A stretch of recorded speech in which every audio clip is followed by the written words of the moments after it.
40, ele diz: ei, clama em alta voz, declara a esta geração os feitos que o Senhor tem te comprometido a anunciar. Aleluia! Quando eu observo esse texto, quando eu passo a observar a igreja do Senhor andando sobre a face da terra por uma determinação de Deus, eu começo a entender que é o ídolo do Senhor. Fazer missão não é simplesmente uma prédica, não é simplesmente uma palavra pastoral que vai direcionar o comportamento da igreja em fazer missão, mas não, é uma ordenança de Jesus. Quando ele diz ide, ele está declarando à sua igreja o que ela tem que fazer, o que ela tem que exercer sobre a face da terra. E eu meditando hoje à tarde, conversando com Deus, eu falei: Senhor, existem duas palavras que elas são parecidas, mas eu acredito que tem um sentimento ou até mesmo uma interpretação diferente. Eu disse: em momento o Senhor fala com a sua igreja que irá encher ela do teu Espírito, mas em outra parte o Senhor fala que vai fazer com a tua igreja a preparação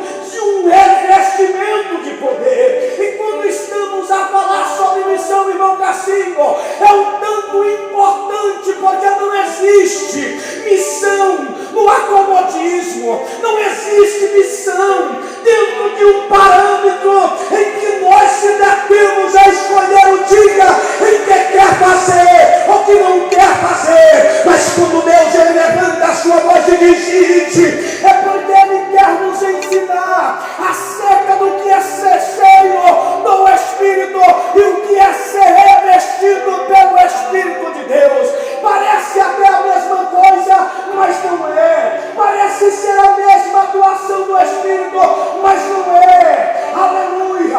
Quando se fala de enchermos do Espírito, Deus está trazendo a sua igreja, a ela, a prudência interior. Ninguém enche um copo de água se não for por dentro. Aleluia! E é por isso que Deus começa a mover a sua igreja primeiro internamente. E recebereis o poder quando descer sobre vós o Espírito de Deus, e sereis cheios do Espírito Santo do Senhor. Aleluia! Quando a Bíblia declara ser cheios do Espírito, é porque Deus quer começar a trabalhar dentro de cada célula do corpo de Cristo, que é a sua igreja, que é o seu discípulo, que é a preparação da sua noiva. E ele começa a mexer por dentro. Se não tinha amor, passa a ter amor. Se não tinha espírito voluntário, haverá dentro dele a voluntariedade de servir a Cristo Jesus e anunciar a sua palavra. Aleluia! Quando ele vem falando sobre enchimento do Espírito, ele está dizendo: eu farei uma mudança dentro de vós e tirarei de vós tudo quanto não me louva, tudo quanto não me adora, tudo aquilo que tem atrapalhado os teus planos e projetos na tua vida e a direção em que vão te levar. E Deus começa a trabalhar por dentro, Deus começa a mudar, começa a colocar sede e anseio pela obra de Deus. E te escondes na Escócia, o maior pregador de toda a história que revolucionou a Escócia. Quando Deus mudou a sua vida interior pelo enchimento do Espírito, ele declarou tais palavras que me fizeram chorar hoje à tarde. Ele disse: Deus, se possível for, me mata, mas sem almas eu não consigo viver na tua presença. Isso é uma ação missionária da igreja. Ele declarou pelo ato do conhecimento de Cristo, dizendo: Senhor, sem almas eu não consigo viver, sem fazer a tua obra eu não consigo me estabelecer na terra. E eu me lembrei das palavras do apóstolo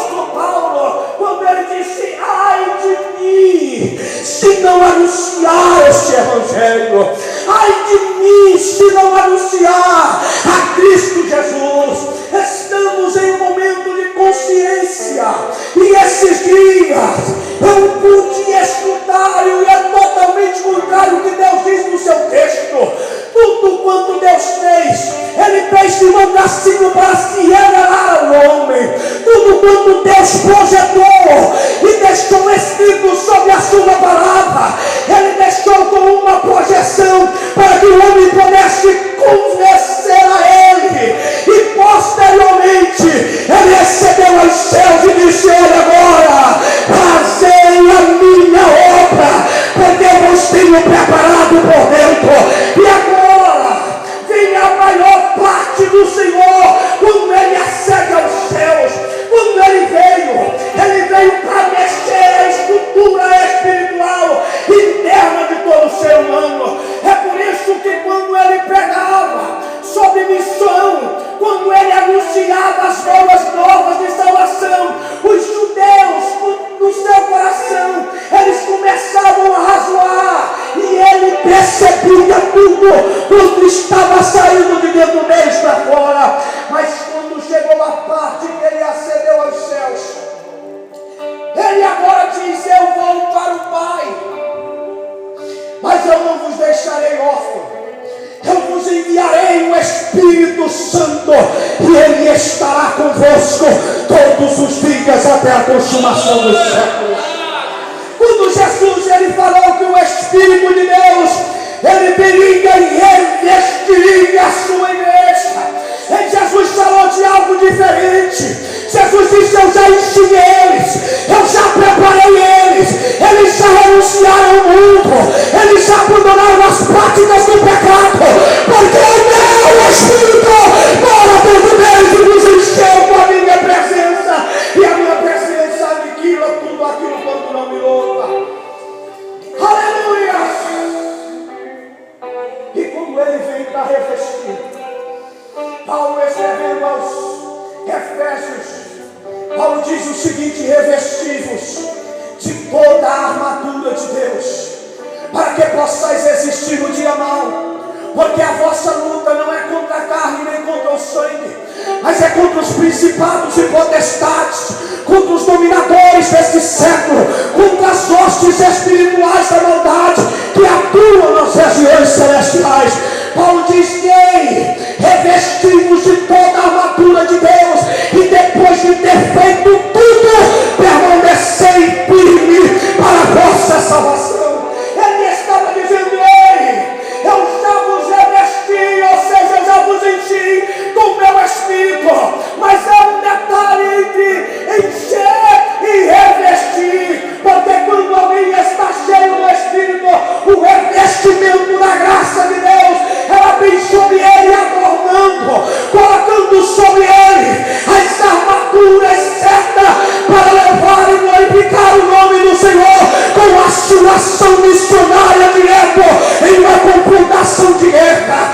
Estamos em uma conscientização missionária, e quando o Senhor Ele vem revestir a sua igreja, Ele está dizendo: por dentro ela está perfeita, mas a ação por fora é ação de combate. E todo o exército, quando sai a guerra, ele tem que estar revestido